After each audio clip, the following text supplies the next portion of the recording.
Habari ndugu zangu wa Mwanza. Hamisi Mwalimu nimerudi tena kwa mara nyingine Mwanza. Nilikujaga mara ya kwanza mwishoni mwa mwaka. Niliitwa na ndugu zangu, wagonjwa wangu, wateja wangu, watu wangu karibu. Tulikuwa tunawasiliana tukazungumzia kuhusu mambo ya dhahabu. Sasa tukafanya jambo la kwanza, alhamdulillah likawa vizuri, nimeitwa tena. Sasa nikaona niwape faida wafuatiliaji wa Jecha Online TV na Hamisi Mwalimu. Kwanza cha kutambua vizuri zaidi na tupate kufahamu asili ya madini ni mawe. Na huko Mwanza mashallah umejaliwa mawe haya. Kwa hiyo sehemu yote yenye mawe, madini ni kawaida na sana. Na mwaka huu tuingia 2026 ni mwaka wa madini.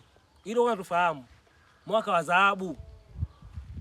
Kwa sababu nyota ya utaalamu msimu huu au mwaka huu, nyota ya Jaudara, Mirih, Jaudara. Jicho lake linaangalia dhahabu, madini ya dhahabu. Sasa huko Mwanza tulikuja na watu fulani tukakutana, tukafanya jambo kuhusiana na madini.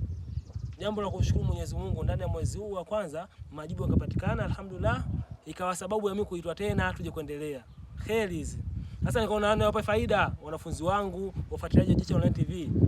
Mwaka huu ni mwaka wa madini, dhahabu.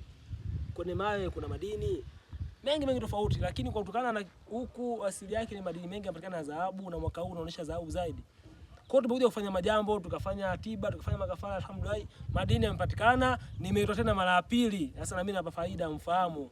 Kama na wewe una jambo lolote, una biashara yako, una jambo lako lolote kwa wakazi wa Mwanza, basi tuwasiliane kwa namba zangu za simu 0754 52 47 45.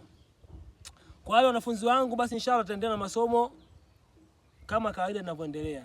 Na cha zaidi pia cha kuwashauri huu mwaka wa madini ya dhahabu, basi hata wavaaji, wauzaji, basi mtafaidika sana.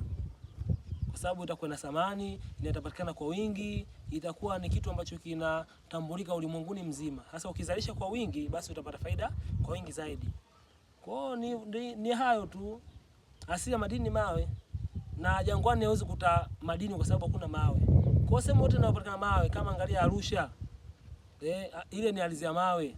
Shinyanga, Mwanza, popote yani kwenye asili ya mawe, ardhi ya mawe, basi madini yanapatikana.